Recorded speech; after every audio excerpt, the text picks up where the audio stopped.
اچھا بھائی، میڈیا کے دوستوں اور میرے خصوصی صلاحیت اور اہلیت رکھنے والے بیٹے بیٹیوں بھائیوں بہنوں، السلام علیکم۔ آج خصوصی اہلیت رکھنے والے جو اسپیشل ایبلٹی کہتے ہیں، ہم کسی چیز کو ڈسیبلٹی نہیں کہتے، کیونکہ جہاں جذبہ ہو اور عزم ہو وہاں مایوسی کفر ہے، گناہ ہے۔ اور یہ جو ہمارے خصوصی اہلیت رکھنے والے نوجوان ہیں، بیٹے بیٹیاں ہیں، آج ان کا عالمی دن ہے، اور اس موقع پر میں انہیں مبارکباد دیتا ہوں کہ پوری دنیا آج ان کے نام سے یہ دن منا رہی ہے اور اس بات کا اعتراف کر رہی ہے کہ یہ خصوصی اہلیت رکھنے والے، کہیں ایسا محسوس ہوتا ہے کہ باقی جو لوگ ہیں ان کے مقابلے میں کہیں کوئی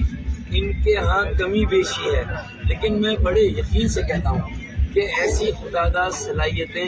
ایسی چھپی ہوئی صلاحیتیں اللہ تعالیٰ نے ان خصوصی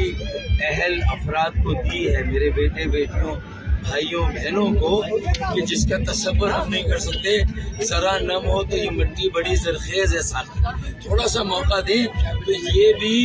باقی پوری قوم کی طرح، تمام افراد کی طرح، یہ بھی اسی طرح پاکستان کی تعمیر و ترقی میں اپنا کردار ادا کر سکتے ہیں، بشرطیکہ کہ ہمارے اندر اتنی اخلاقی جرات ہونی چاہیے، ہمارے اندر اتنا حوصلہ ہونا چاہیے کہ ہم ان کو اپنے ساتھ لے کر چلیں، ہم انہیں بھی پورا موقع دیں، اور جو ان کا بنیادی حق ہے تعلیم پر، بنیادی صحت پر، آگے بڑھنے کے لیے کوئی ہنر انہیں سکھانا ہو، اسکل ڈیولپمنٹ، تو ان کے لیے بھی وہ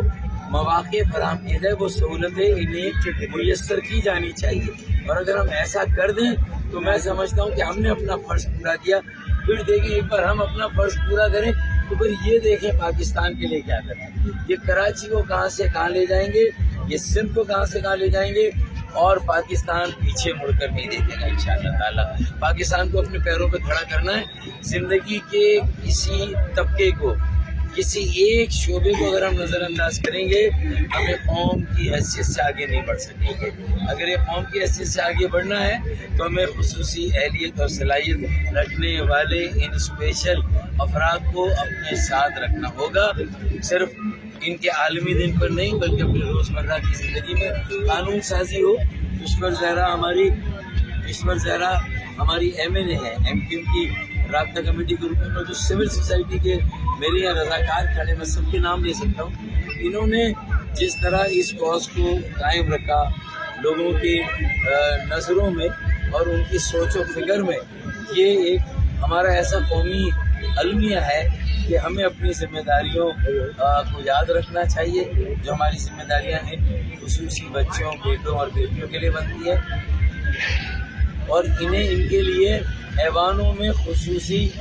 نشستیں مخصوص ہونی چاہیے، ریزرو سیٹیں مخصوص ہونی چاہیے، تاکہ یہ اپنا مقدمہ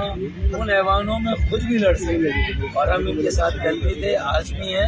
اور کل بھی ہوں گے انشاءاللہ۔ بس کچھ دیر کی خاموشی، پھر شور آئے گا، باقی سب کا وقت آیا ہے،